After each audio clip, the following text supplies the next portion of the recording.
of us is to go up first to fight against the Canaanites?" The Lord answered, "Judah shall go up. I have given the land into their hands." The men of Judah then said to the Simeonites, their fellow Israelites, "Come up with us into the territory allotted to us to fight against the Canaanites. We in turn will go with you into yours." So the Simeonites went with them. When Judah attacked, the Lord gave the Canaanites and the Perizzites into their hands, and they struck down 10,000 men at Bezek.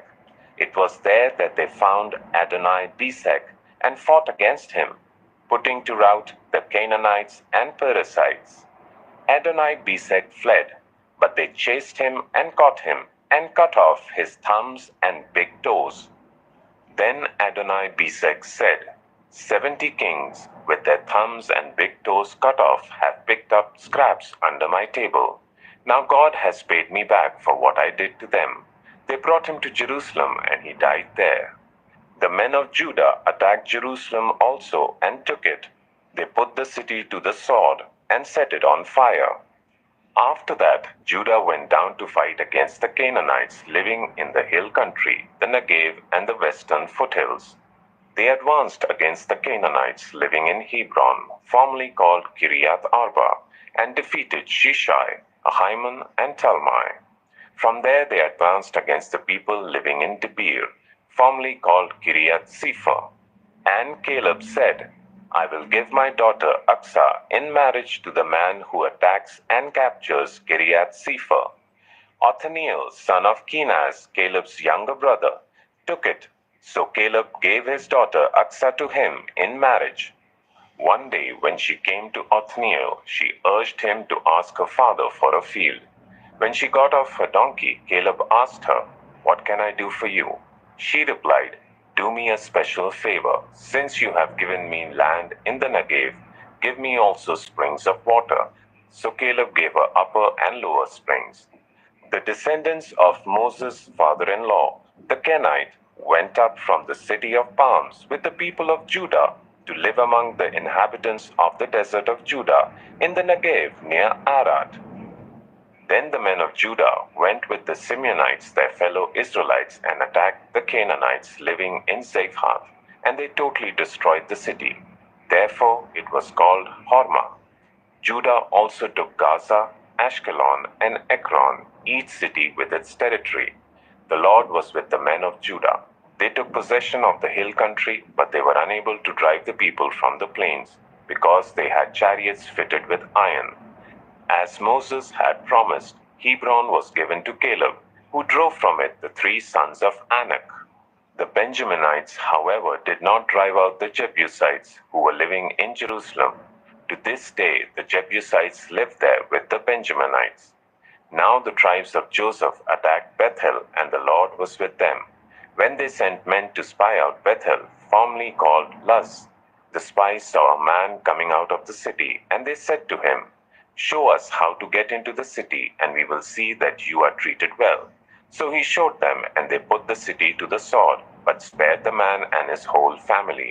He then went to the land of the Hittites, where he built a city and called it Luz, which is its name to this day. But Manasseh did not drive out the people of Beth-shan, or Taanach, or Dor, or Ibleam, or Megiddo, and their surrounding settlements, for the Canaanites were determined to live in that land.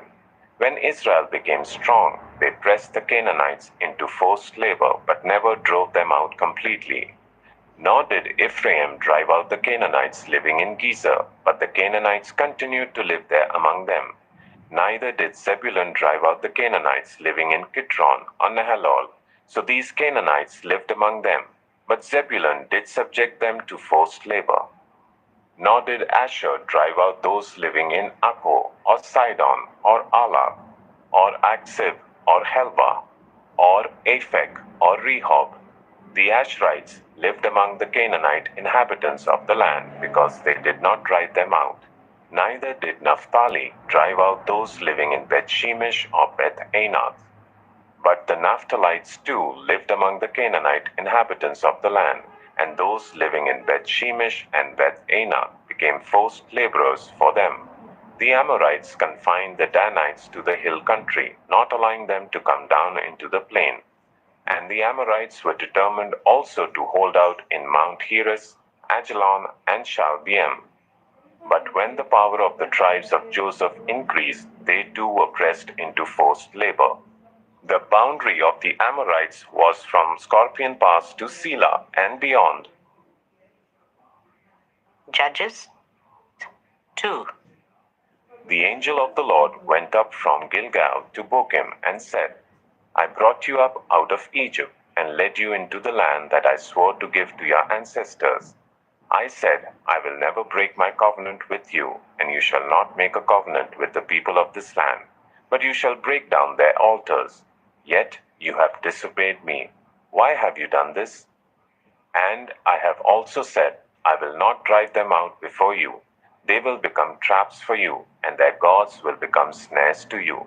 When the angel of the Lord had spoken these things to all the Israelites, the people wept aloud, and they called that place Bochim. There they offered sacrifices to the Lord. After Joshua had dismissed the Israelites, they went to take possession of the land, each to their own inheritance. The people served the Lord throughout the lifetime of Joshua and of the elders who outlived him, and who had seen all the great things the Lord had done for Israel. Joshua, son of Nun, the servant of the Lord, died at the age of 110, and they buried him in the land of his inheritance at Timnath-Heres in the hill country of Ephraim, north of Mount Gaash. After that whole generation had been gathered to their ancestors, another generation grew up who knew neither the Lord nor what he had done for Israel. Then the Israelites did evil in the eyes of the Lord and served the Baals. They forsook the Lord, the God of their ancestors, who had brought them out of Egypt. They followed and worshipped various gods of the peoples around them. They aroused the Lord's anger because they forsook him and served Baal and the Ashtoreths. In his anger against Israel, the Lord gave them into the hands of raiders who plundered them. He sold them into the hands of their enemies all around, whom they were no longer able to resist. Whenever Israel went out to fight, the hand of the Lord was against them to defeat them, just as he had sworn to them. They were in great distress. Then the Lord raised up judges who saved them out of the hands of these raiders. Yet they would not listen to their judges, but prostituted themselves to other gods and worshipped them. They quickly turned from the ways of their ancestors who had been obedient to the Lord's commands. Whenever the Lord raised up a judge for them, he was with the judge and saved them out of the hands of their enemies as long as the judge lived. For the Lord relented because of their groaning under those who oppressed and afflicted them. But when the judge died, the people returned to ways even more corrupt than those of their ancestors, following other gods and serving and worshipping them. They refused to give up their evil practices and stubborn ways. Therefore, the Lord was very angry with Israel and said, because this nation has violated the covenant I ordained for their ancestors and has not listened to me, I will no longer drive out before them any of the nations Joshua left when he died. I will use them to test Israel and see whether they will keep the way of the Lord and walk in it as their ancestors did. The Lord had allowed those nations to remain. He did not drive them out at once by giving them into the hands of Joshua. Judges 3. These are the nations the Lord left to test all those Israelites who had not experienced any of the wars in Canaan.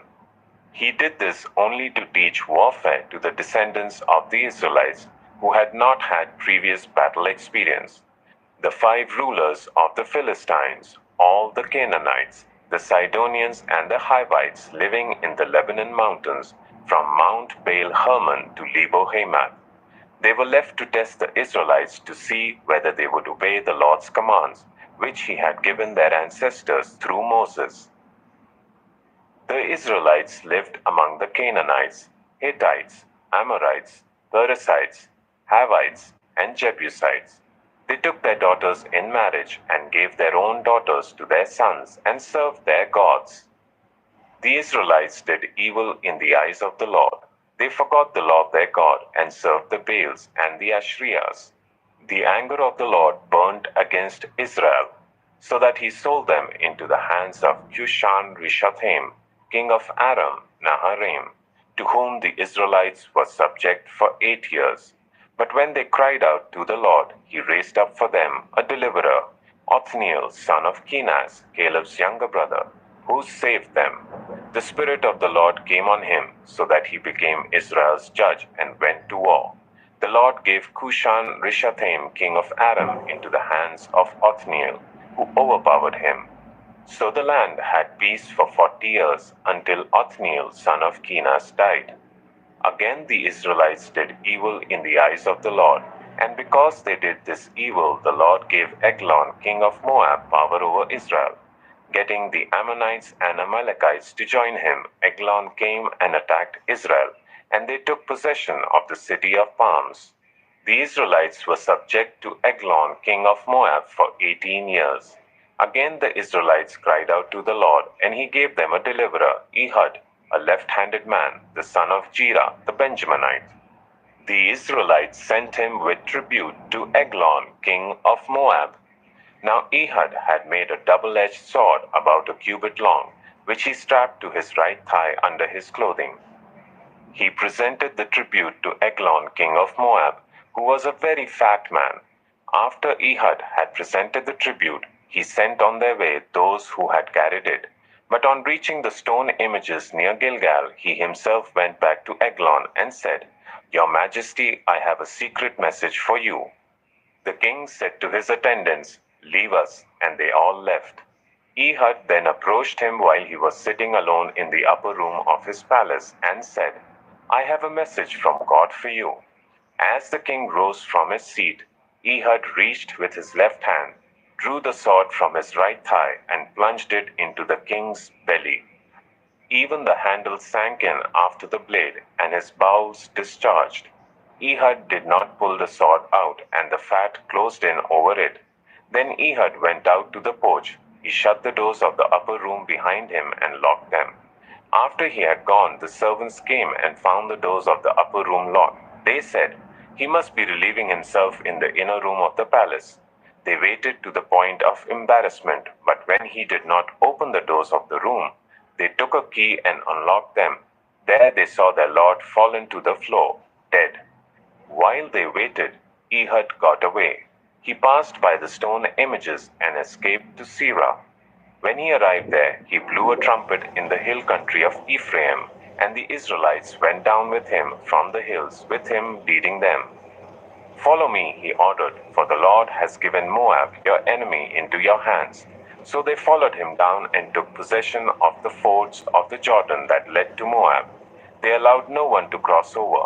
At that time they struck down about 10,000 Moabites, all vigorous and strong. Not one escaped. That day Moab was made subject to Israel, and the land had peace for 80 years.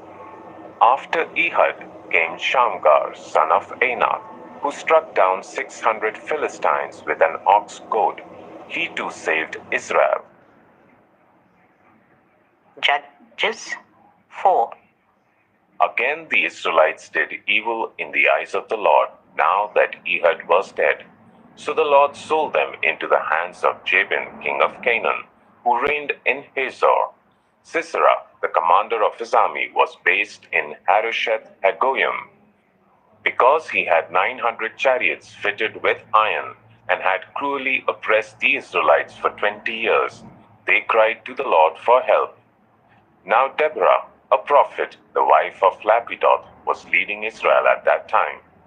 She held court under the palm of Deborah between Ramah and Bethel in the hill country of Ephraim, and the Israelites went up to her to have the disputes decided.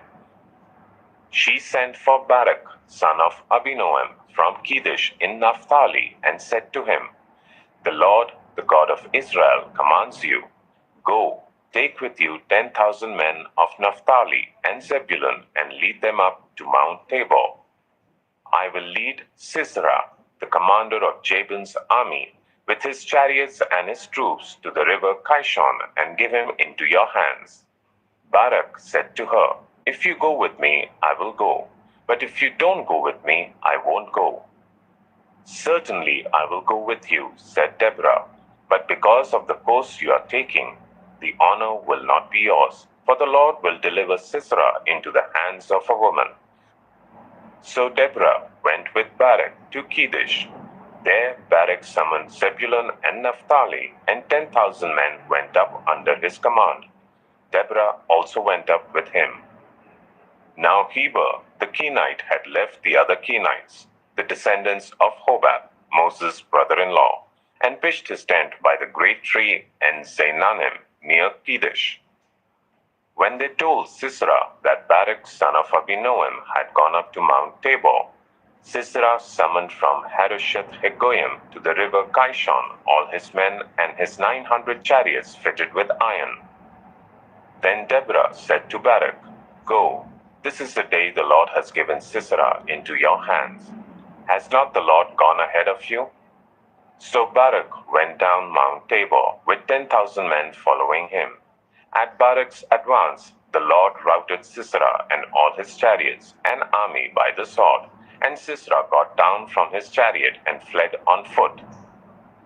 Barak pursued the chariots and army as far as Harosheth Hagoyim, and all Sisera's troops fell by the sword. Not a man was left. Sisera meanwhile fled on foot to the tent of Jael, the wife of Heber the Kenite, because there was an alliance between Jabin king of Hazor and the family of Heber the Kenite. Jael went out to meet Sisera and said to him, "Come, my lord, come right in. Don't be afraid." So he entered her tent, and she covered him with a blanket. "I am thirsty," he said. "Please give me some water." She opened a skin of milk, gave him a drink, and covered him up. "Stand in the doorway of the tent," he told her. "If someone comes and asks you, 'Is anyone in there?' say no." But Jael, Heber's wife, picked up a tent peg and a hammer and went quietly to him while he lay fast asleep, exhausted. She drove the peg through his temple into the ground, and he died. Just then Barak came by in pursuit of Sisera, and Jael went out to meet him. "Come," she said, "I will show you the man you're looking for." So he went in with her, and there lay Sisera with the tent peg through his temple, dead. On that day God subdued Jabin, king of Canaan, before the Israelites, and the hand of the Israelites pressed harder and harder against Jabin, king of Canaan, until they destroyed him. Judges 5.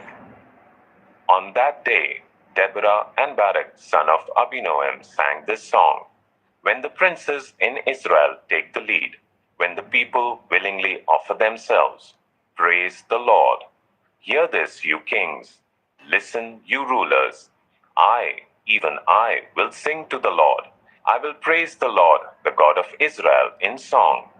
When you, Lord, went out from Seir, when you marched from the land of Edom, the earth shook, the heavens poured, the clouds poured down water. The mountains quaked before the Lord, the one of Sinai, before the Lord, the God of Israel. In the days of Shamgar son of Anath, in the days of Jael, the highways were abandoned. Travelers took to winding paths. Villagers in Israel would not fight. They held back until I, Deborah, arose, until I arose, a mother in Israel. God chose new leaders when war came to the city gates, but not a shield or spear was seen among 40,000 in Israel. My heart is with Israel's princess, with the willing volunteers among the people. Praise the Lord. You who ride on white donkeys, sitting on your saddle blankets, and you who walk along the road, consider the voice of the singers at the watering places. They recite the victories of the Lord, the victories of his villagers in Israel. Then the people of the Lord went down to the city gates. Wake up, Deborah. Wake up, break out in song. Arise, Barak. Take captive your captives, son of Abinoam. The remnant of the nobles came down. The people of the Lord came down to me against the mighty. Some came from Ephraim, whose roots were in Amalek. Benjamin was with the people who followed you. From Machir, captains came down from Zebulun, those who bear a commander's staff. The princes of Issachar were with Deborah. Yes, Issachar was with Barak, sent under his command into the valley. In the districts of Reuben, there was much searching of heart. Why did you stay among the sheepfolds to hear the whistling for the flocks? In the districts of Reuben, there was much searching of heart. Gilead stayed beyond the Jordan. And Dan, why did he linger by the ships? Asher remained on the coast and stayed in his coves. The people of Zebulun risked their very lives. So did Naphtali on the terraced fields. Kings came, they fought. The kings of Canaan fought. At Teanak, by the waters of Megiddo, they took no plunder of silver. From the heavens the stars fought. From their courses they fought against Sisera. The river Kishon swept them away, the age-old river, the river Kishon. March on, my soul, be strong. Then thundered the horses' hoofs. Galloping, galloping go his mighty steeds. Curse Meroz, said the angel of the Lord. Curse its people bitterly, because they did not come to help the Lord against the mighty. Most blessed of women be Jael, the wife of Heber the Kenite, most blessed of tent-dwelling women. He asked for water, and she gave him milk.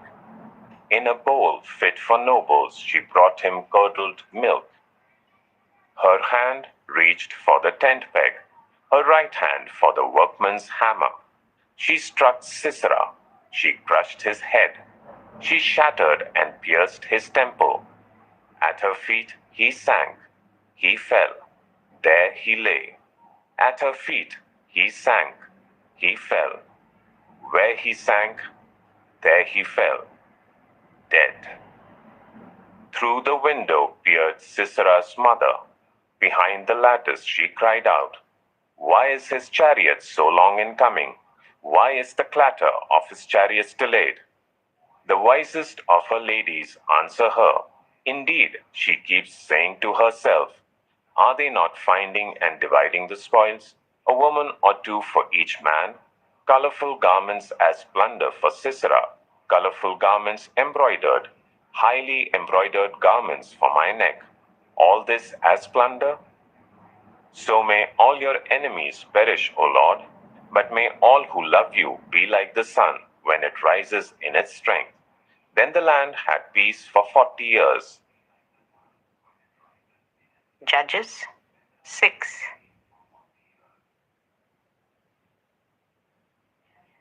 The Israelites did evil in the eyes of the Lord, and for 7 years he gave them into the hands of the Midianites. Because the power of Midian was so oppressive, the Israelites prepared shelters for themselves in mountain clefts, caves, and strongholds. Whenever the Israelites planted their crops, the Midianites, Amalekites, and other eastern peoples invaded the country. They camped on the land and ruined the crops all the way to Gaza and did not spare a living thing for Israel, neither sheep, nor cattle, nor donkeys. They came up with their livestock and their tents like swarms of locusts. It was impossible to count them or their camels. They invaded the land to ravage it. Midian so impoverished the Israelites that they cried out to the Lord for help. When the Israelites cried out to the Lord because of Midian, he sent them a prophet who said, "This is what the Lord, the God of Israel, says. I brought you up out of Egypt, out of the land of slavery. I rescued you from the hand of the Egyptians, and I delivered you from the hand of all your oppressors. I drove them out before you and gave you their land. I said to you, I am the Lord your God. Do not worship the gods of the Amorites in whose land you live. But you have not listened to me." The angel of the Lord came and sat down under the oak in Ophrah that belonged to Joash the Abiezrite. where his son Gideon was threshing wheat in a winepress to keep it from the Midianites. When the angel of the Lord appeared to Gideon, he said, "The Lord is with you, mighty warrior." "Pardon me, my lord," Gideon replied, "but if the Lord is with us, why has all this happened to us? Where are all his wonders that our ancestors told us about when they said, 'Did not the Lord bring us up out of Egypt?' But now the Lord has abandoned us and given us into the hand of Midian." The Lord turned to him and said, "Go in the strength you have and save Israel out of Midian's hand. Am I not sending you?" "Pardon me, my lord," Gideon replied, "but how can I save Israel? My clan is the weakest in Manasseh, and I am the least in my family." The Lord answered, "I will be with you, and you will strike down all the Midianites, leaving none alive." Gideon replied, "If now I have found favor in your eyes, give me a sign that it is really you talking to me.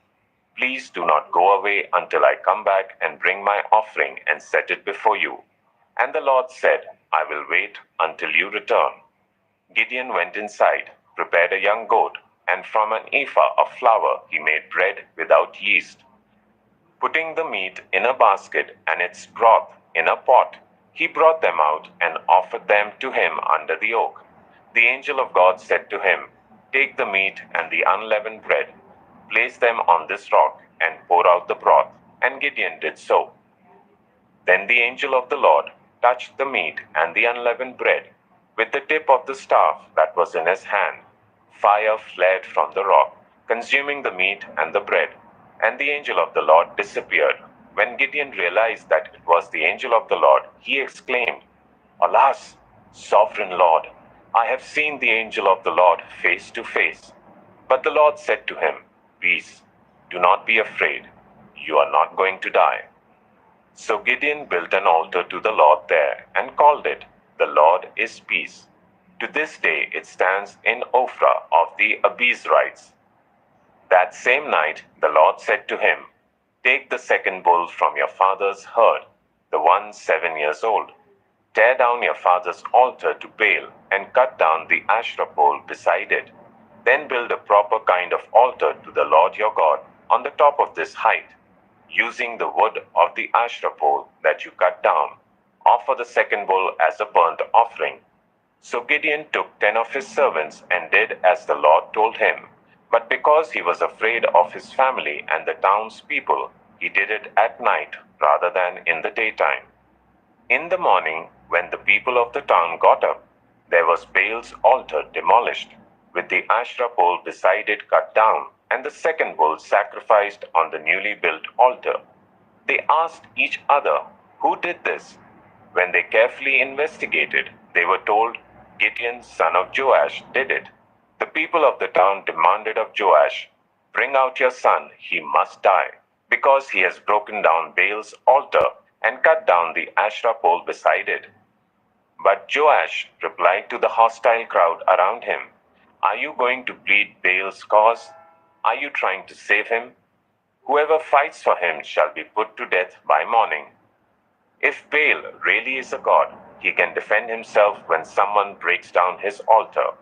So because Gideon broke down Baal's altar, they gave him the name Jerubbaal that day, saying, "Let Baal contend with him." Now all the Midianites, Amalekites, and other eastern peoples joined forces and crossed over the Jordan and camped in the valley of Jezreel. Then the Spirit of the Lord came on Gideon, and he blew a trumpet, summoning the Abiezrites to follow him. He sent messengers throughout Manasseh, calling them to arms, and also into Asher, Zebulun, and Naphtali, so that they too went up to meet them.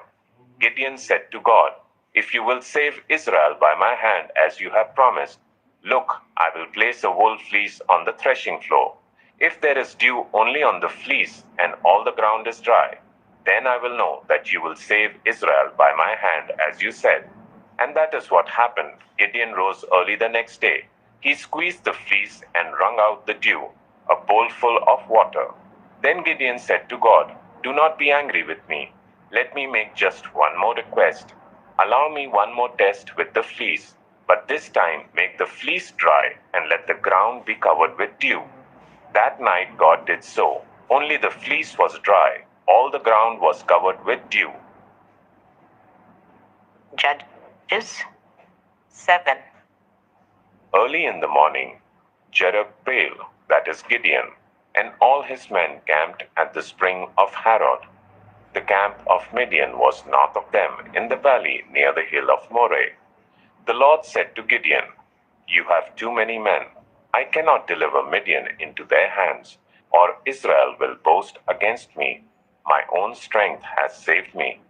Now announce to the army, anyone who trembles with fear may turn back and leave Mount Gilead." So 22,000 men left, while 10,000 remained. But the Lord said to Gideon, "There are still too many men. Take them down to the water, and I will thin them out for you there. If I say, 'This one shall go with you,' he shall go.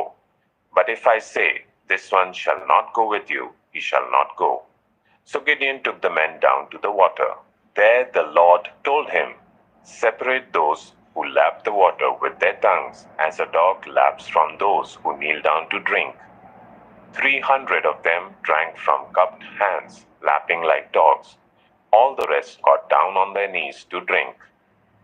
The Lord said to Gideon, "With the 300 men that lapped, I will save you and give the Midianites into your hands. Let all the others go home."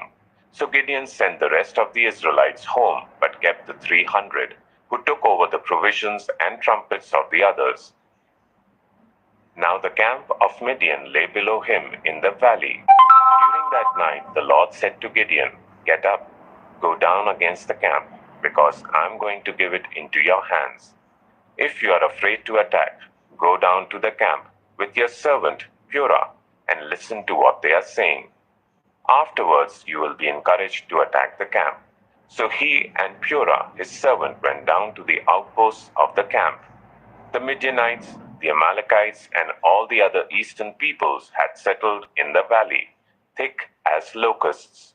Their camels could no more be counted than the sand on the seashore. Gideon arrived just as a man was telling a friend his dream. "I had a dream," he was saying. "A round loaf of barley bread came tumbling into the Midianite camp. It struck the tent with such force that the tent overturned and collapsed." His friend responded, "This can be nothing other than the sword of Gideon, son of Joash, the Israelite. God has given the Midianites and the whole camp into his hands." When Gideon heard the dream and its interpretation, he bowed down and worshipped. He returned to the camp of Israel and called out, "Get up, the Lord has given the Midianite camp into your hands." Dividing the 300 men into 3 companies, he placed trumpets and empty jars in the hands of all of them, with torches inside. "Watch me," he told them. "Follow my lead.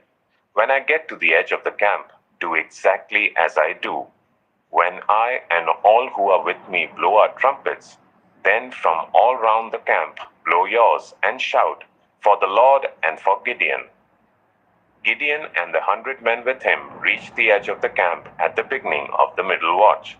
Just after they had changed the guard, they blew their trumpets and broke the jars that were in their hands. The 3 companies blew the trumpets and smashed the jars.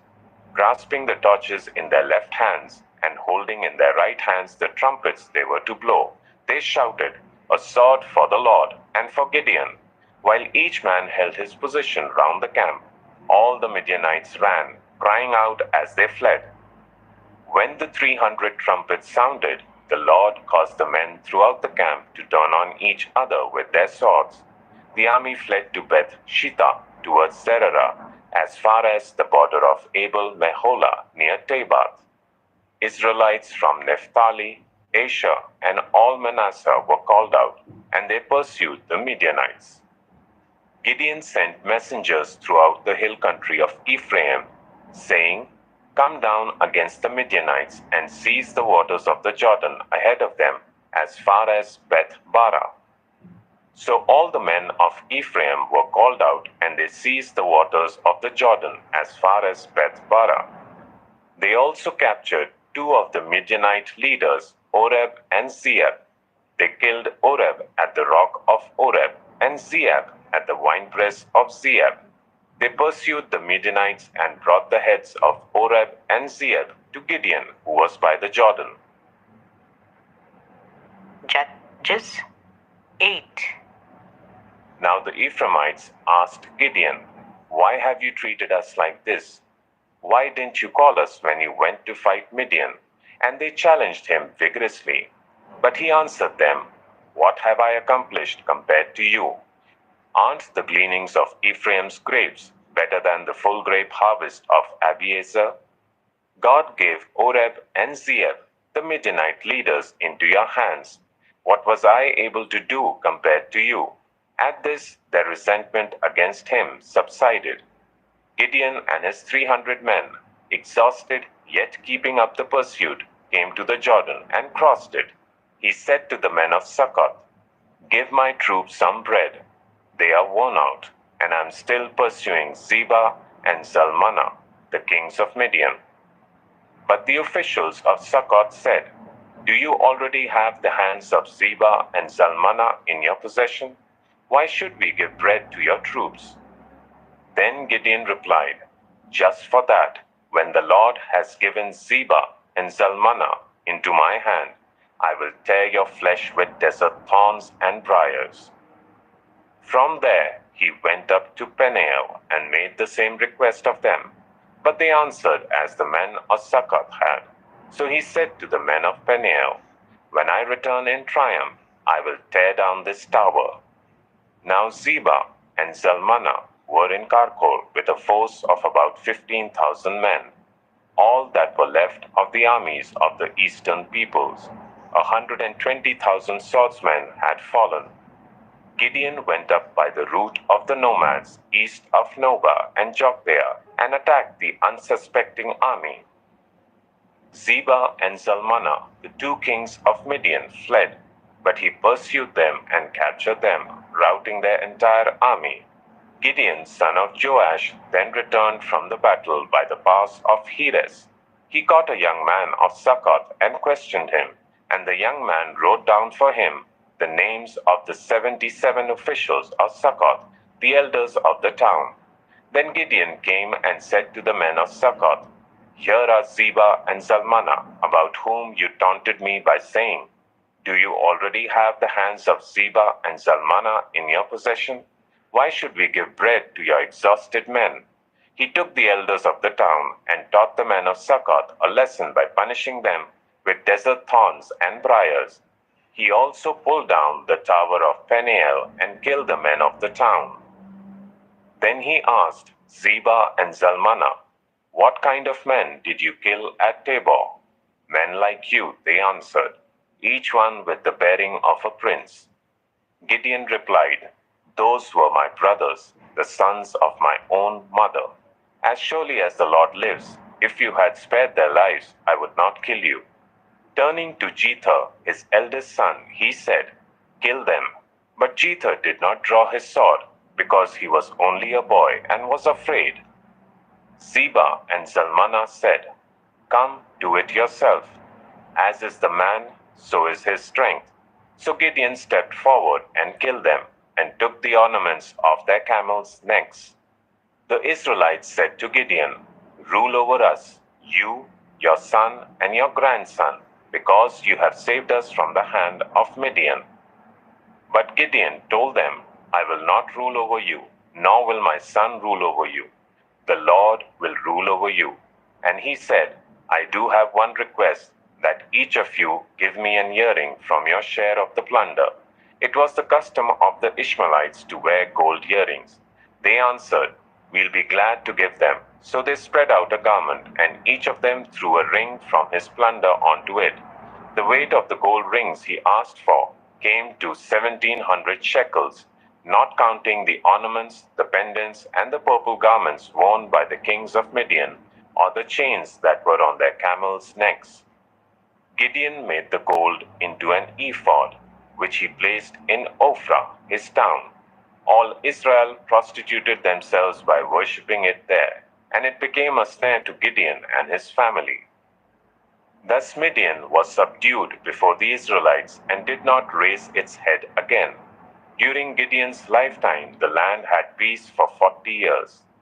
Jerubbaal, son of Joash, went back home to live. He had 70 sons of his own, for he had many wives. His concubine, who lived in Shechem, also bore him a son, whom he named Abimelech. Gideon, son of Joash, died at a good old age and was buried in the tomb of his father Joash in Ophrah of the Abiezrites. No sooner had Gideon died than the Israelites again prostituted themselves to the Baals. They set up Baal Berith as their god and did not remember the Lord their God, who had rescued them from the hands of all their enemies on every side. They also failed to show any loyalty to the family of Jerubbaal, that is Gideon, in spite of all the good things he had done for them. Judges 9. Abimelech, son of Jerubbaal, went to his mother's brothers in Shechem and said to them, and to all his mother's clan, "Ask all the citizens of Shechem, which is better for you, to have all 70 of Jerubbaal's sons rule over you, or just one man? Remember, I am your flesh and blood." When the brothers repeated all this to the citizens of Shechem, they were inclined to follow Abimelech, for they said, "He is related to us." They gave him 70 shekels of silver from the temple of Baal Berith, and Abimelech used it to hire reckless scoundrels who became his followers. He went to his father's home in Ophrah, and on one stone murdered his 70 brothers, the sons of Jerubbaal. But Jotham, the youngest son of Jerubbaal, escaped by hiding. Then all the citizens of Shechem and Beth Milo gathered beside the great tree at the pillar in Shechem to crown Abimelech king. When Jotham was told about this, he climbed up on the top of Mount Gerizim and shouted to them, "Listen to me, citizens of Shechem, so that God may listen to you." One day the trees went out to anoint a king for themselves. They said to the olive tree, "Be our king." But the olive tree answered, "Should I give up my oil, by which both gods and humans are honored, to hold sway over the trees?" Next, the trees said to the fig tree, "Come and be our king." But the fig tree replied, "Should I give up my fruit, so good and sweet, to hold sway over the trees?" Then the trees said to the vine, "Come and be our king." But the vine answered, "Should I give up my wine, which cheers both gods and humans, to hold sway over the trees?" Finally, all the trees said to the thorn bush, "Come and be our king." The thorn bush said to the trees, "If you really want to anoint me king over you, come and take refuge in my shade. But if not, then let fire come out of the thorn bush and consume the cedars of Lebanon." Have you acted honorably and in good faith by making Abimelech king? Have you been fair to Jerubbaal and his family? Have you treated him as he deserves? Remember that my father fought for you and risked his life to rescue you from the hand of Midian. But today you have revolted against my father's family. You have murdered his 70 sons on a single stone and have made Abimelech, the son of his female slave, king over the citizens of Shechem because he is related to you. So have you acted honorably and in good faith towards Jerubbaal and his family today? If you have, may Abimelech be your joy, and may you be his too. But if you have not, let fire come out from Abimelech and consume you, the citizens of Shechem and Beth Milo, and let fire come out from you, the citizens of Shechem and Beth Milo, and consume Abimelech. Then Jotham fled, escaping to Peah, and he lived there because he was afraid of his brother Abimelech. After Abimelech had governed Israel for 3 years, God stirred up animosity between Abimelech and the citizens of Shechem, so that they acted treacherously against Abimelech. God did this in order that the crime against Jerubbaal's 70 sons, the shedding of their blood, might be avenged on their brother Abimelech and on the citizens of Shechem who had helped him murder his brothers. In opposition to him, these citizens of Shechem set men on the hilltops to ambush and rob everyone who passed by, and this was reported to Abimelech. Now Gaal, son of Ebed, moved with his clan into Shechem, and its citizens put their confidence in him. After they had gone out into the fields and gathered the grapes and trodden them, they held a festival in the temple of their God. While they were eating and drinking, they cursed Abimelech. Then Gaal, son of Ebed, said, "Who is Abimelech, and why should we Shechemites be subject to him? Isn't he Jerubbaal's son, and isn't Zebul his deputy? Serve the family of Hamor, Shechem's father. Why should we serve Abimelech? If only this people were under my command, then I would get rid of him. I would say to Abimelech, call out your whole army." When Zebul, the governor of the city, heard what Gaal, son of Ebed, said, he was very angry. Under cover, he sent messengers to Abimelech, saying, "Gaal, son of Ebed, and his clan have come to Shechem and are stirring up the city against you. Now then, during the night, you and your men should come and lie in wait in the fields. In the morning at sunrise, advance against the city. When Gaal and his men come out against you, seize the opportunity to attack them." So Abimelech and all his troops set out by night and took up concealed positions near Shechem in 4 companies. Now Gaal, son of Ebed, had gone out and was standing at the entrance of the city gate, just as Abimelech and his troops came out from their hiding place. When Gaal saw them, he said to Zebul, "Look, people are coming down from the tops of the mountains." Zebul replied, "You mistake the shadows of the mountains for men." But Gaal spoke up again, "Look, people are coming down from the central hill, and a company is coming from the direction of the diviner's tree." Then Zebul said to him, "Where is your big talk now? You who said, 'Who is Abimelech that we should be subject to him?' Aren't these the men you ridiculed? Go out and fight them." So Gaal led out the citizens of Shechem and fought Abimelech. Abimelech chased him all the way to the entrance of the gate, and many were killed as they fled. Then Abimelech stayed in Arumah, and Zebul drove Gaal and his clan out of Shechem. The next day the people of Shechem went out to the fields, and this was reported to Abimelech. So he took his men, divided them into 3 companies, and set an ambush in the fields. When he saw the people coming out of the city, he rose to attack them. Abimelech and the companies with him rushed forward to a position at the entrance of the city gate. Then 2 companies attacked those in the fields and struck them down. All that day, Abimelech pressed his attack against the city until he had captured it and killed its people. Then he destroyed the city and scattered salt over it. On hearing this, the citizens in the tower of Shechem went into the stronghold of the temple of El-Berith. When Abimelech heard that they had assembled there, he and all his men went up Mount Zalmon. He took an axe and cut off some branches, which he lifted to his shoulders. He ordered the men with him, "Quick, do what you have seen me do." So all the men cut branches and followed Abimelech. They piled them against the stronghold and set it on fire, with the people still inside. So all the people in the tower of Shechem, about 1,000 men and women, also died. Next, Abimelech went to Thebez and besieged it and captured it. Inside the city, however, was a strong tower, to which all the men and women, all the people of the city had fled. They had locked themselves in and climbed up on the tower roof. Abimelech went to the tower and attacked it. But as he approached the entrance to the tower to set it on fire, a woman dropped an upper millstone on his head and cracked his skull. Hurriedly, he called to his armor-bearer, "Draw your sword and kill me, so that they can't say, 'A woman killed him.'" So his servant ran him through, and he died. When the Israelites saw that Abimelech was dead, they went home. Thus God repaid the wickedness that Abimelech had done to his father by murdering his 70 brothers. God also made the people of Shechem pay for all their wickedness. The curse of Jotham, son of Jerubbaal, came on them.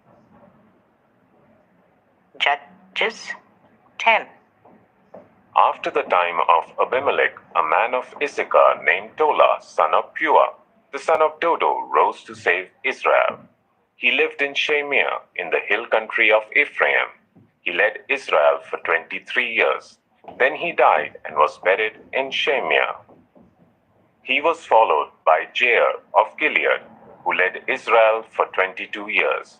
He had 30 sons who rode 30 donkeys. They controlled 30 towns in Gilead, which to this day are called Havoth Jair. When Jair died, he was buried in Kamam.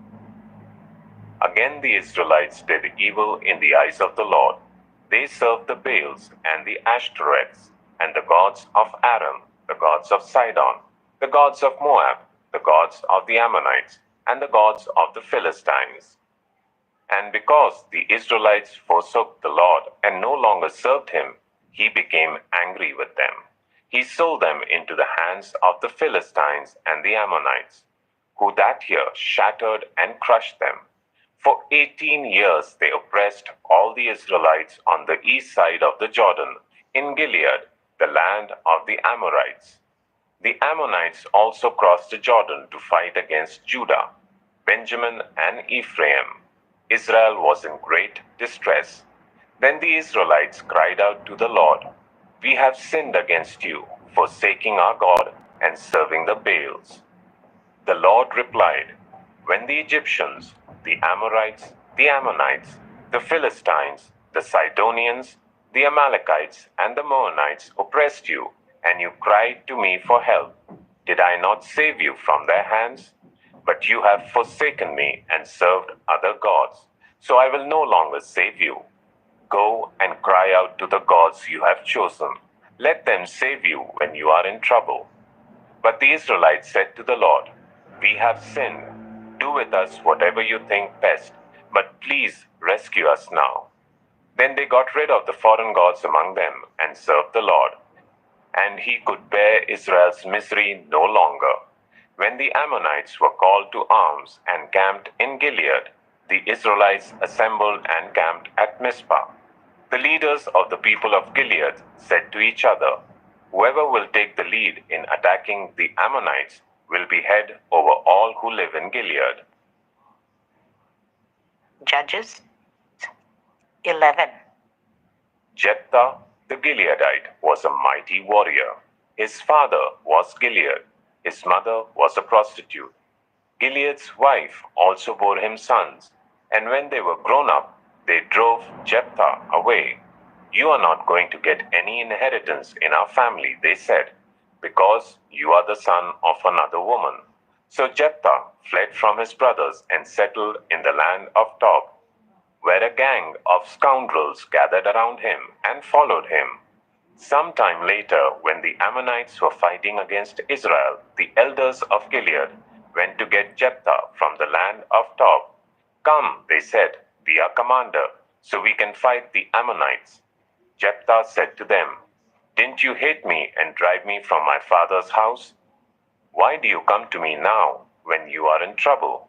The elders of Gilead said to him, "Nevertheless, we are turning to you now. Come with us to fight the Ammonites, and you will be head over all of us who live in Gilead." Jephthah answered, "Suppose you take me back to fight the Ammonites, and the Lord gives them to me. Will I really be your head?" The elders of Gilead replied, "The Lord is our witness. We will certainly do as you say." So Jephthah went with the elders of Gilead, and the people made him head and commander over them. And he repeated all his words before the Lord in Mizpah. Then Jephthah sent messengers to the Ammonite king with the question, "What do you have against me that you have attacked my country?" The king of the Ammonites answered Jephthah's messengers, "When Israel came up out of Egypt, they took away my land from the Arnon to the Jabbok, all the way to the Jordan. Now give it back peaceably." Jephthah sent back messengers to the Ammonite king, saying, "This is what Jephthah says. Israel did not take the land of Moab or the land of the Ammonites. But when they came up out of Egypt, Israel went through the wilderness to the Red Sea and on to Kadesh. Then Israel sent messengers to the king of Edom, saying, "Give us permission to go through your country." But the king of Edom would not listen. They sent also to the king of Moab, and he refused. So Israel stayed at Kadesh. Next, they traveled through the wilderness, skirted the lands of Edom and Moab, passed along the eastern side of the country of Moab, and camped on the other side of the Arnon. They did not enter the territory of Moab, for the Arnon was its border. Then Israel sent messengers to Sihon, king of the Amorites, who ruled in Heshbon, and said to him, "Let us pass through your country to our own place." Sihon, however, did not trust Israel to pass through his territory. He mustered all his troops and encamped at Jahaz and fought with Israel. Then the Lord, the God of Israel, gave Sihon and his whole army into Israel's hands, and they defeated them. Israel took over all the land of the Amorites who lived in that country, capturing all of it from the Arnon to the Jabbok, and from the desert to the Jordan. Now since the Lord, the God of Israel, has driven the Amorites out before his people Israel, what right have you to take it over? Will you not take what your God Chemosh gives you? Likewise, whatever the Lord our God has given us, we will possess. Are you any better than Balak, son of Zippor, king of Moab? Did he ever quarrel with Israel or fight with them? For 300 years Israel occupied Heshbon, Aroer, the surrounding settlements, and all the towns along the Arnon. Why didn't you retake them during that time? I have not wronged you, but you are doing me wrong by waging war against me. Let the Lord, the judge, decide the dispute this day between the Israelites and the Ammonites. The king of Ammon, however, paid no attention to the message Jephthah sent him. Then the Spirit of the Lord came on Jephthah.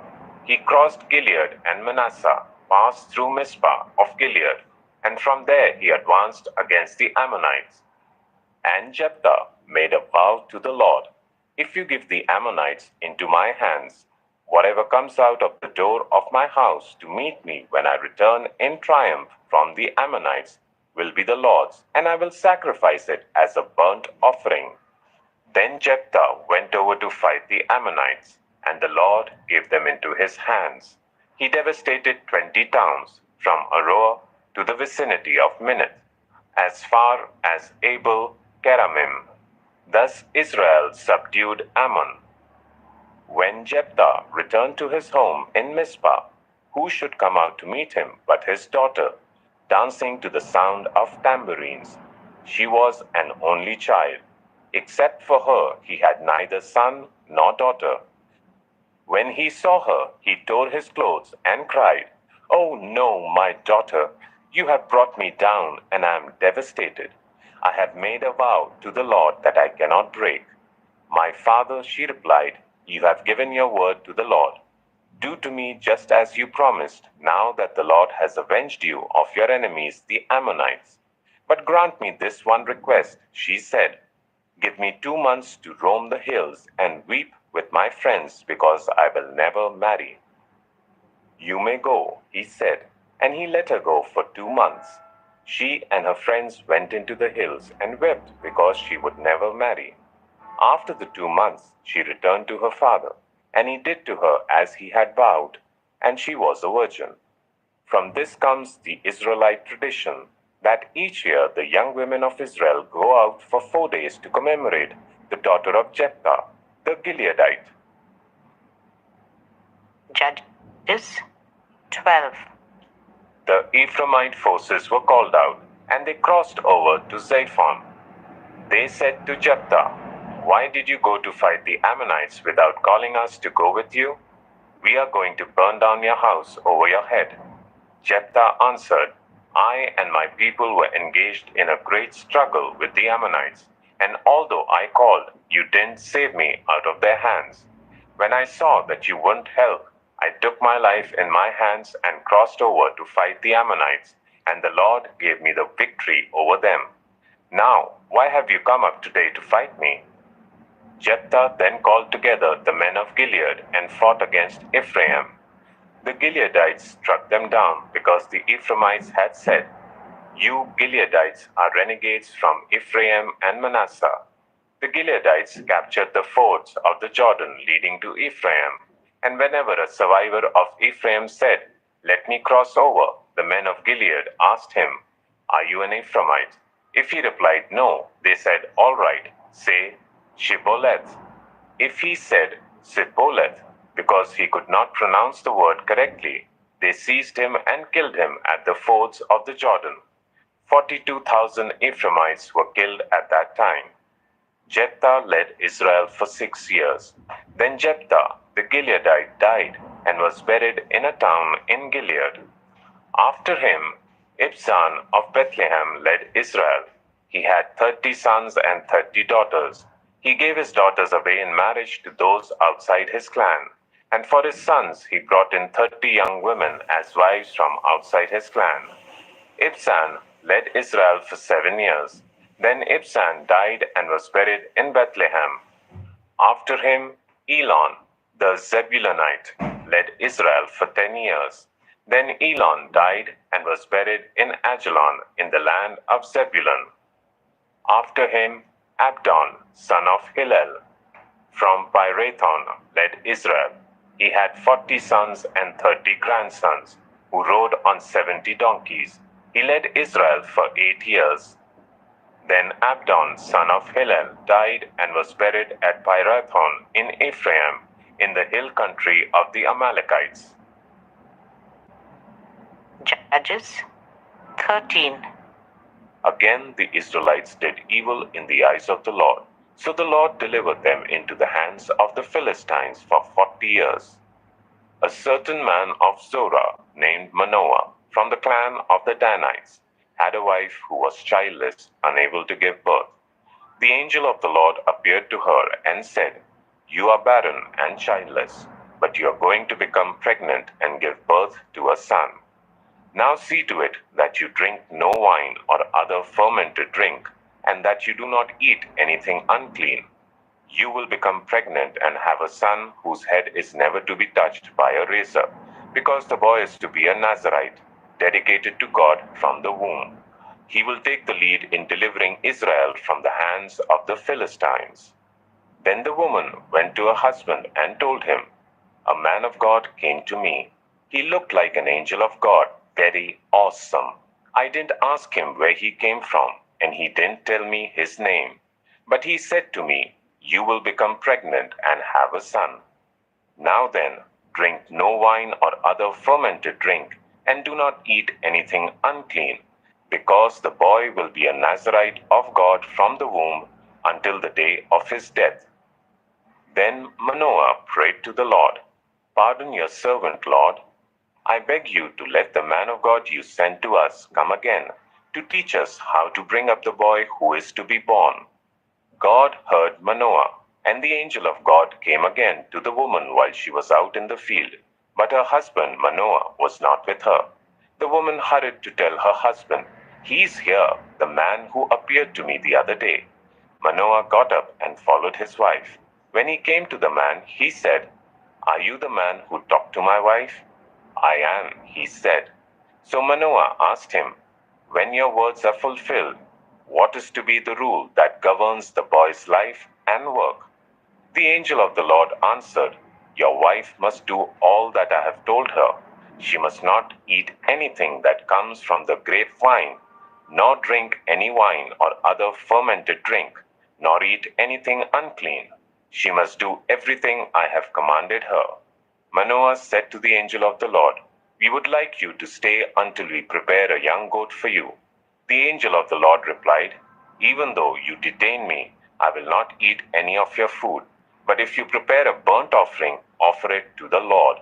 Manoah did not realize that it was the angel of the Lord. Then Manoah inquired of the angel of the Lord, "What is your name, so that we may honor you when your word comes true?" He replied, "Why do you ask my name? It is beyond understanding." Then Manoah took a young goat, together with the grain offering, and sacrificed it on a rock to the Lord. And the Lord did an amazing thing while Manoah and his wife watched.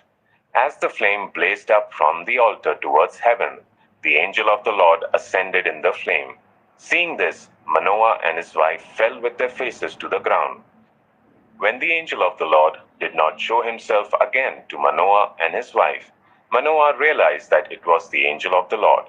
"We are doomed to die," he said to his wife. "We have seen God." But his wife answered, "If the Lord had meant to kill us, he would not have accepted a burnt offering and grain offering from our hands, nor shown us all these things, or now told us this." The woman gave birth to a boy and named him Samson. He grew, and the Lord blessed him. And the Spirit of the Lord began to stir him while he was in Mahaneh-dan between Zorah and Eshtaol. Judges 14. Samson went down to Timnah and saw there a young Philistine woman. When he returned, he said to his father and mother, "I have seen a Philistine woman in Timnah. Now get her for me as my wife."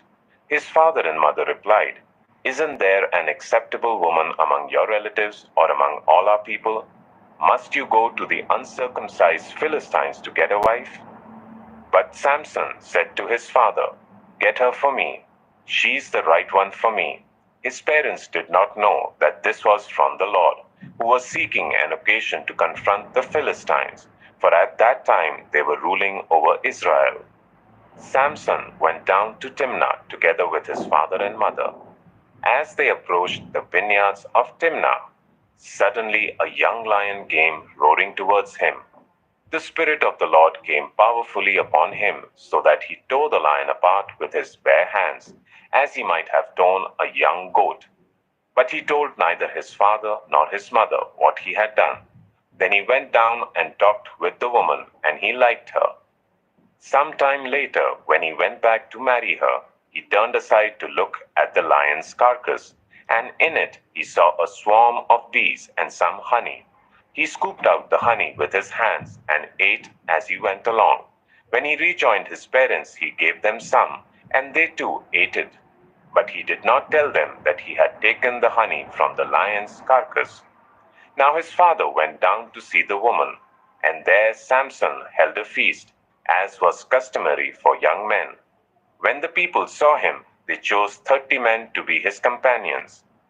"Let me tell you a riddle," Samson said to them. "If you can give me the answer within the 7 days of the feast, I will give you 30 linen garments and 30 sets of clothes.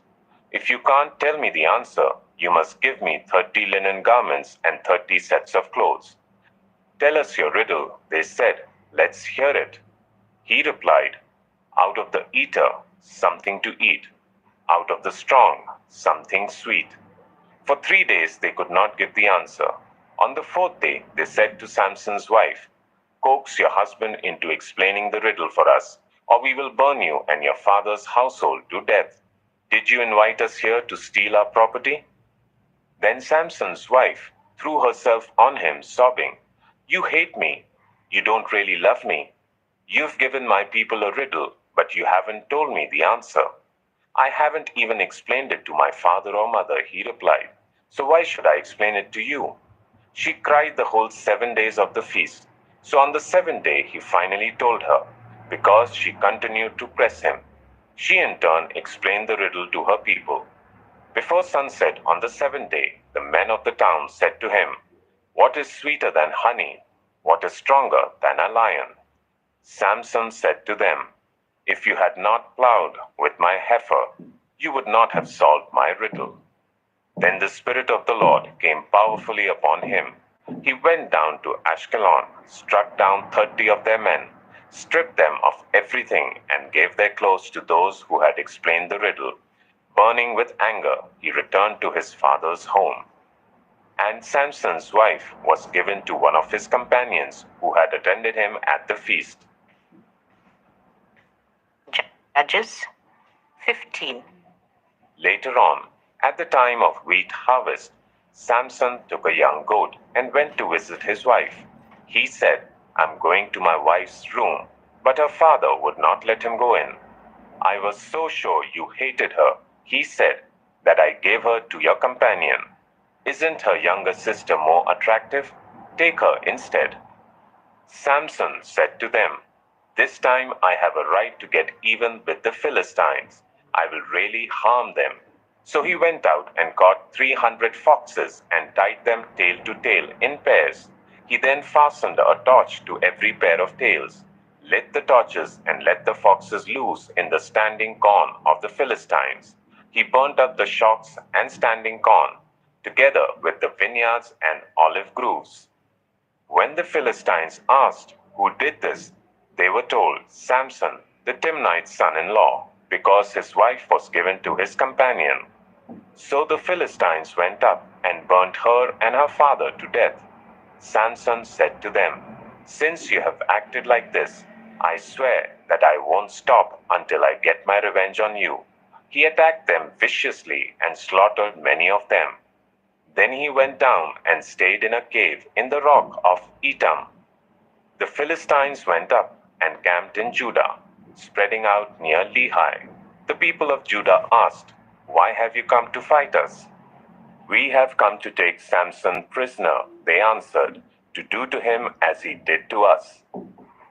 Then 3,000 men from Judah went down to the cave in the rock of Etam and said to Samson, Don't you realize that the Philistines are rulers over us?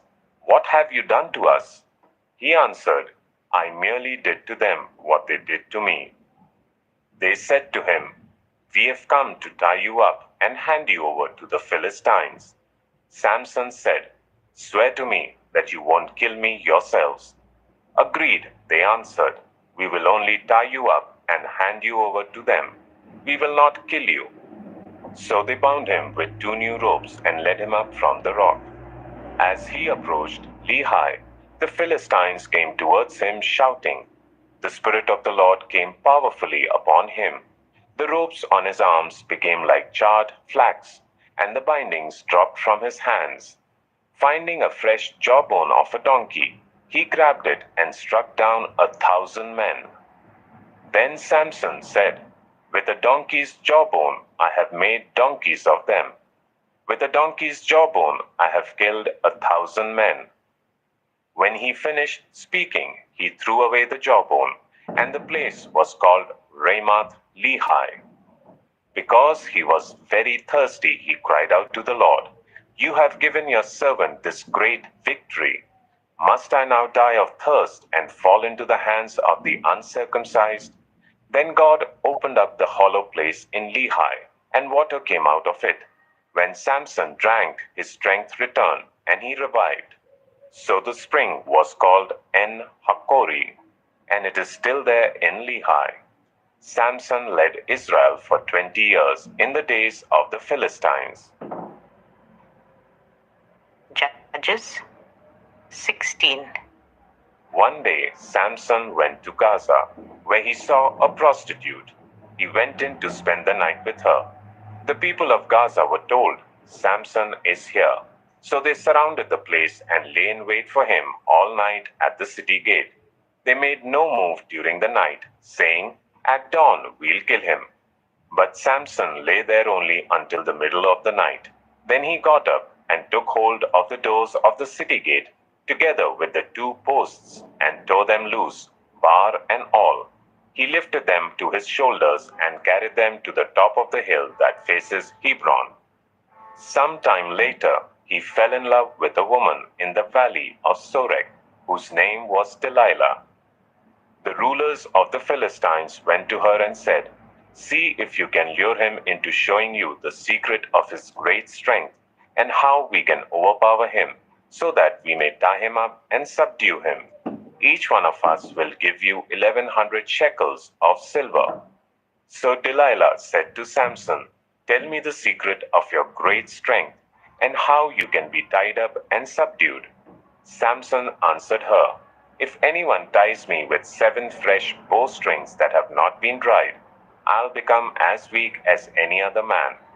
Then the rulers of the Philistines brought her 7 fresh bowstrings that had not been dried, and she tied him with them. With men hidden in the room, she called to him, Samson, the Philistines are upon you. But he snapped the bowstrings as easily as a piece of string snaps when it comes close to a flame. So the secret of his strength was not discovered. Then Delilah said to Samson, You have made a fool of me. You lied to me. Come now, tell me how you can be tied. He said, If anyone ties me securely with new ropes that have never been used, I'll become as weak as any other man. So Delilah took new ropes and tied him with them. Then, with men hidden in the room, she called to him, Samson, the Philistines are upon you. But he snapped the ropes off his arms as if they were threads. Delilah then said to Samson, All this time you have been making a fool of me and lying to me. Tell me how you can be tied. He replied, If you weave the 7 braids of my head into the fabric on the loom and tighten it with the pin, I'll become as weak as any other man. So while he was sleeping, Delilah took the 7 braids of his head, wove them into the fabric, and tightened it with the pin. Again she called to him, Samson, the Philistines are upon you. He awoke from his sleep and pulled up the pin and the loom with the fabric. Then she said to him, How can you say I love you when you won't confide in me? This is the 3rd time you have made a fool of me and haven't told me the secret of your great strength. With such nagging, she prodded him day after day until he was sick to death of it. So he told her everything.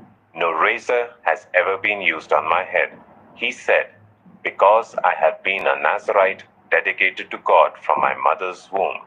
If my head was shaved, my strength would leave me, and I would become as weak as any other man. When Delilah saw that he had told her everything, she sent word to the rulers of the Philistines, Come back once more. He has told me everything. So the rulers of the Philistines returned with the silver in their hands. After putting him to sleep on her lap, she called for someone to shave off the 7 braids of his hair, and so began to subdue him, and his strength left him. Then she called, Samson, the Philistines are upon you. He awoke from his sleep and thought, I'll go out as before and shake myself free. But he did not know that the Lord had left him.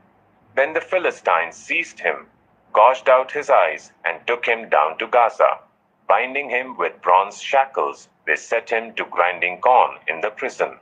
But the hair of his head began to grow again after it had been shaved. Now the rulers of the Philistines assembled to offer a great sacrifice to Dagon their god, and to celebrate, saying, Our God has delivered Samson, our enemy, into our hands. When the people saw him, they praised their God, saying, Our God has delivered our enemy into our hands, the one who laid waste our land and multiplied our slain. While they were in high spirits, they shouted, Bring out Samson to entertain us. So they called Samson out of the prison, and he performed for them. When they stood him among the pillars, Samson said to the servant who held his hand, Put me where I can feel the pillars that support the temple, so that I may lean against them. Now the temple was crowded with men and women. All the rulers of the Philistines were there, and on the roof were about 3,000 men and women watching Samson perform. Then Samson prayed to the Lord, Sovereign Lord, remember me. Please, God, strengthen me just once more, and let me with one blow get revenge on the Philistines for my 2 eyes. Then Samson reached towards the 2 central pillars on which the temple stood.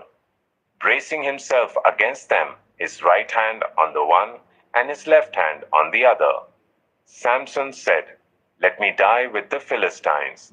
Then he pushed with all his might, and down came the temple on the rulers and all the people in it. Thus he killed many more when he died than while he lived. Then his brothers and his father's whole family went down to get him. They brought him back and buried him between Zorah and Eshtaol in the tomb of Manoah his father. He had led Israel for 20 years. Judges 17. Now a man named Micah from the hill country of Ephraim said to his mother, The 1,100 shekels of silver that were taken from you, and about which I heard you utter a curse, I have that silver with me. I took it. Then his mother said, The Lord bless you, my son. When he returned the 1,100 shekels of silver to his mother, she said, I solemnly consecrate my silver to the Lord for my son to make an image overlaid with silver. I will give it back to you. So after he returned the silver to his mother, she took 200 shekels of silver and gave them to a silversmith, who used them to make the idol. And it was put in Micah's house. Now this man Micah had a shrine, and he made an ephod and some household gods, and installed one of his sons as his priest. In those days Israel had no king. Everyone did as they saw fit. A young Levite from Bethlehem in Judah, who had been living within the clan of Judah, left that town in search of some other place to stay. On his way, he came to Micah's house in the hill country of Ephraim. Micah asked him, "Where are you from?" "I am a Levite from Bethlehem in Judah," he said, "and I am looking for a place to stay." Then Micah said to him, "Live with me and be my father and priest, and I'll give you 10 shekels of silver a year, your clothes and your food." So the Levite agreed to live with him, and the young man became like one of his sons to him. Then Micah installed the Levite, and the young man became his priest, and lived in his house. And Micah said, "Now I know that the Lord will be good to me, since this Levite has become my priest." Judges 18. In those days, Israel had no king. And in those days, the tribe of the Danites was seeking a place of their own where they might settle, because they had not yet come into an inheritance among the tribes of Israel. So the Danites sent 5 of their leading men from Zorah and Eshtaol to spy out the land and explore it. These men represented all the Danites. They told them, "Go, explore the land." So they entered the hill country of Ephraim and came to the house of Micah, where they spent the night. When they were near Micah's house, they recognized the voice of the young Levite. So they turned in there and asked him, "Who brought you here? What are you doing in this place? Why are you here?" He told them what Micah had done for him and said, "He has hired me, and I am his priest."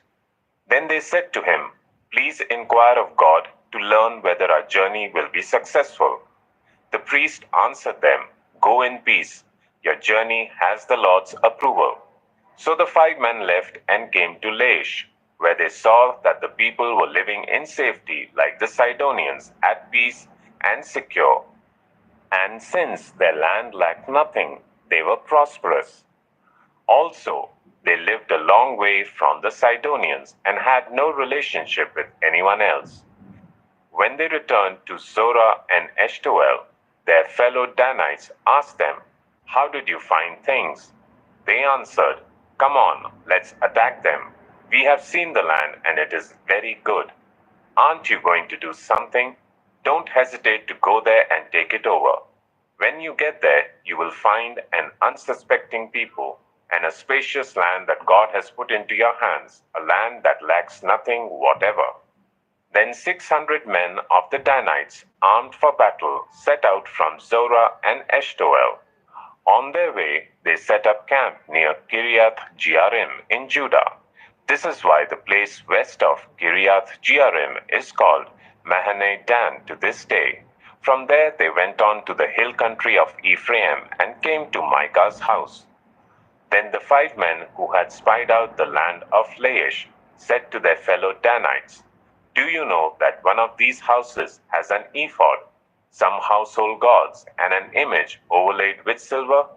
Now you know what to do." So they turned in there and went to the house of the young Levite at Micah's place and greeted him. The 600 Danites, armed for battle, stood at the entrance of the gate. The 5 men who had spied out the land went inside and took the idol, the ephod, and the household gods, while the priest and the 600 armed men stood at the entrance of the gate. When the 5 men went into Micah's house and took the idol, the ephod, and the household gods, the priest said to them, "What are you doing?" They answered him, "Be quiet. Don't say a word. Come with us and be our father and priest. Isn't it better that you serve a tribe and clan in Israel as priest rather than just one man's household?" The priest was very pleased. He took the ephod, the household gods, and the idol and went along with the people, putting their little children, their livestock, and their possessions in front of them. They turned away and left. When they had gone some distance from Micah's house, the men who lived near Micah were called together and overtook the Danites. As they shouted after them, the Danites turned and said to Micah, "What's the matter with you, that you called out your men to fight?" He replied, "You took the gods I made and my priest and went away. What else do I have? How can you ask, 'What's the matter with you?'" The Danites answered, "Don't argue with us, or some of the men may get angry and attack you, and you and your family will lose your lives." So the Danites went their way, and Micah, seeing that they were too strong for him, turned round and went back home. Then they took what Micah had made, and his priest, and went on to Laish against a people at peace and secure. They attacked them with the sword and burned down their city. There was no one to rescue them because they lived a long way from Sidon and had no relationship with anyone else. The city was in a valley near Beth Rehob. The Danites rebuilt the city and settled there.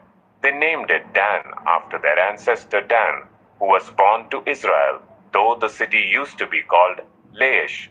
There the Danites set up for themselves the idol, and Jonathan, son of Gershom, the son of Moses, and his sons were priests for the tribe of Dan until the time of the captivity of the land.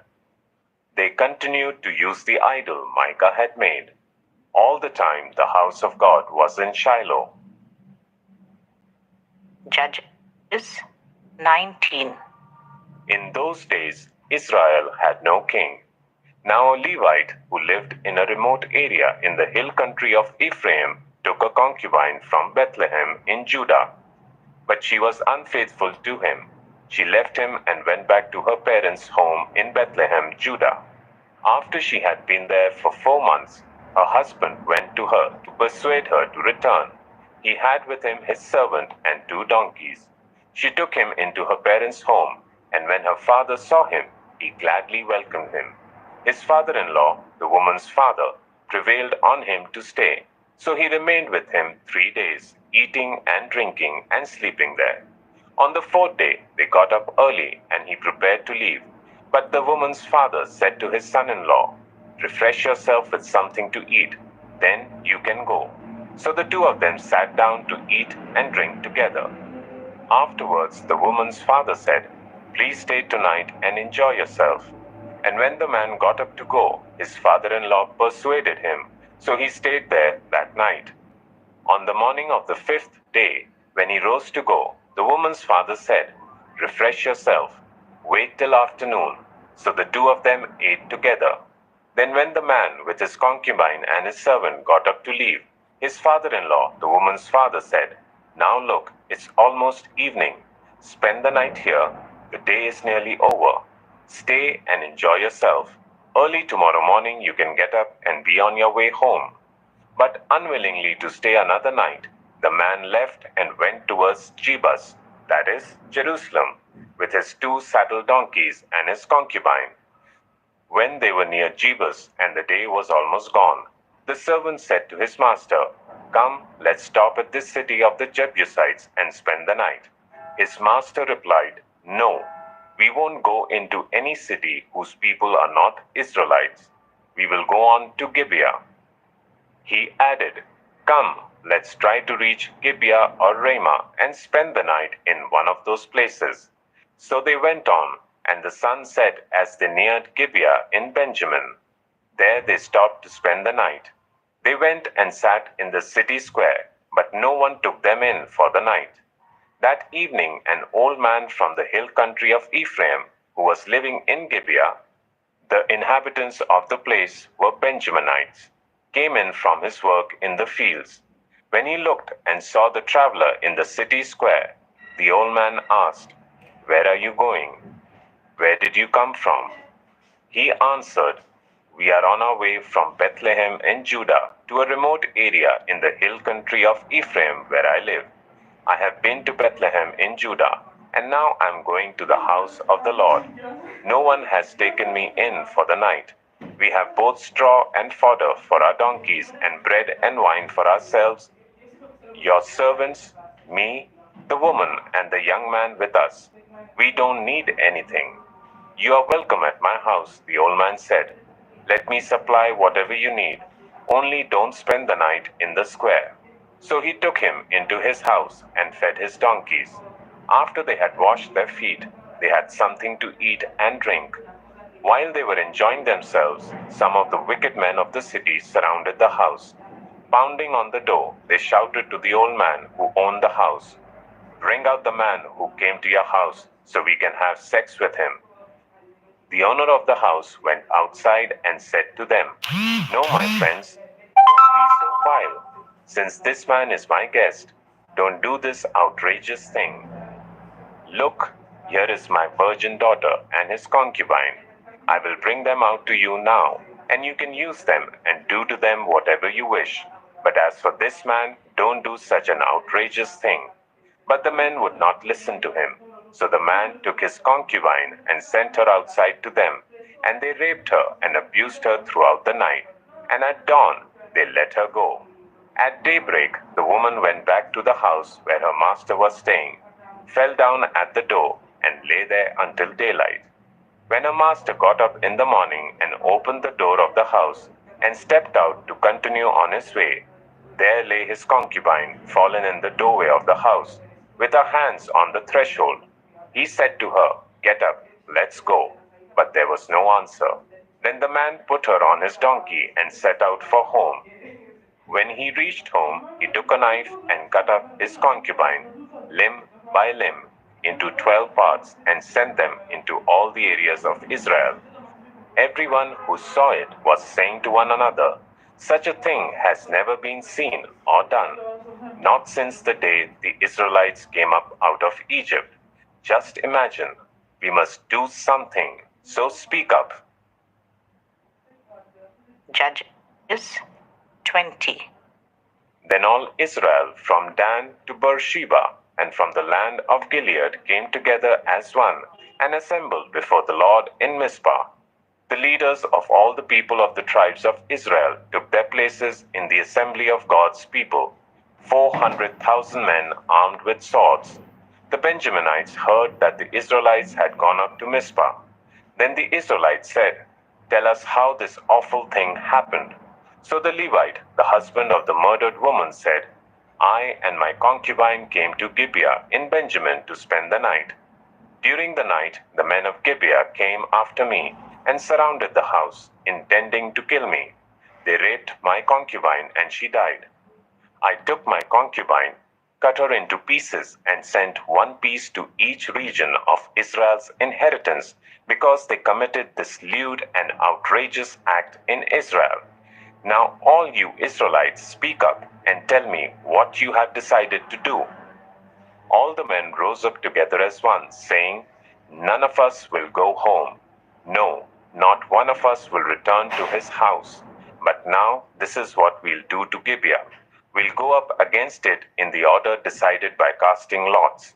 We'll take 10 men out of every 100 from all the tribes of Israel, and 100 from 1,000, and 1,000 from 10,000, to get provisions for the army. Then, when the army arrives at Gibeah in Benjamin, it can give them what they deserve for this outrageous act done in Israel." So all the Israelites got together and united as one against the city. The tribes of Israel sent messengers throughout the tribe of Benjamin, saying, "What about this awful crime that was committed among you? Now turn those wicked men of Gibeah over to us so that we may put them to death and purge the evil from Israel." But the Benjaminites would not listen to their fellow Israelites. From their towns they came together at Gibeah to fight against the Israelites. At once the Benjaminites mobilized 26,000 swordsmen from their towns, in addition to 700 able young men from those living in Gibeah. Among all these soldiers, there were 700 select troops who were left-handed, each of whom could sling a stone at a hair and not miss. Israel, apart from Benjamin, mustered 400,000 swordsmen, all of them fit for battle. The Israelites went up to Bethel and inquired of God. They said, "Who of us is to go up first to fight against the Benjaminites?" The Lord replied, "Judah shall go first." The next morning the Israelites got up and pitched camp near Gibeah. The Israelites went out to fight the Benjaminites and took up battle positions against them at Gibeah. The Benjaminites came out of Gibeah and cut down 22,000 Israelites on the battlefield that day. But the Israelites encouraged one another and again took up their positions where they had stationed themselves the first day. The Israelites went up and wept before the Lord until evening, and they inquired of the Lord. They said, "Shall we go up again to fight against the Benjaminites, our fellow Israelites?" The Lord answered, "Go up against them." Then the Israelites drew near to Benjamin the second day. This time, when the Benjaminites came out from Gibeah to oppose them, they cut down another 18,000 Israelites, all of them armed with swords. Then all the Israelites, the whole army, went up to Bethel, and there they sat weeping before the Lord. They fasted that day until evening and presented burnt offerings and fellowship offerings to the Lord. And the Israelites inquired of the Lord. In those days the ark of the covenant of God was there, with Phinehas, son of Eleazar, the son of Aaron, ministering before it. They asked, "Shall we go up again to fight against the Benjaminites, our fellow Israelites, or not?" The Lord responded, "Go, for tomorrow I will give them into your hands." Then Israel set an ambush around Gibeah. They went up against the Benjaminites on the third day and took up positions against Gibeah as they had done before. The Benjaminites came out to meet them and were drawn away from the city. They began to inflict casualties on the Israelites as before, so that about 30 men fell in the open field and on the roads, the one leading to Bethel and the other to Gibeah. While the Benjaminites were saying, "We are defeating them as before," the Israelites were saying, "Let's retreat and draw them away from the city to the roads." All the men of Israel moved from their places and took up positions at Baal Tamar, and the Israelite ambush charged out of its place on the west of Gibeah. Then 10,000 of Israel's able young men made a frontal attack on Gibeah. The fighting was so heavy that the Benjaminites did not realize how near disaster was. The Lord defeated Benjamin before Israel, and on that day the Israelites struck down 25,100 Benjaminites, all armed with swords. Then the Benjaminites saw that they were beaten. Now the men of Israel had given way before Benjamin, because they relied on the ambush they had set near Gibeah. Those who had been in ambush made a sudden dash into Gibeah, spread out, and put the whole city to the sword. The Israelites had arranged with the ambush that they should send up a great cloud of smoke from the city, and then the Israelites would counterattack. The Benjaminites had begun to inflict casualties on the Israelites, about 30, and they said, "We are defeating them as in the first battle." But when the column of smoke began to rise from the city, the Benjaminites turned and saw the whole city going up in smoke. Then the Israelites counterattacked, and the Benjaminites were terrified, because they realized that disaster had come on them. So they fled before the Israelites in the direction of the wilderness, but they could not escape the battle. And the Israelites who came out of the towns cut them down there. They surrounded the Benjaminites, chased them, and easily overran them in the vicinity of Gibeah on the east. 18,000 Benjaminites fell, all of them valiant fighters. As they turned and fled towards the wilderness to the rock of Rimmon, the Israelites cut down 5,000 men along the roads. They kept pressing after the Benjaminites as far as Gidom and struck down 2,000 more. On that day, 25,000 Benjaminite swordsmen fell, all of them valiant fighters, but 600 of them turned and fled into the wilderness to the rock of Rimmon, where they stayed for 4 months. The men of Israel went back to Benjamin and put all the towns to the sword, including the animals and everything else they found. All the towns they came across they set on fire. Judges 21. The men of Israel had taken an oath at Mizpah. Not one of us will give his daughter in marriage to a Benjaminite. The people went to Bethel, where they sat before God until evening. raising their voices and weeping bitterly. Lord, God of Israel, they cried, why has Israel? Why should one tribe be missing from Israel today? Early the next day, the people built an altar and presented burnt offerings and fellowship offerings. Then the Israelites asked, who from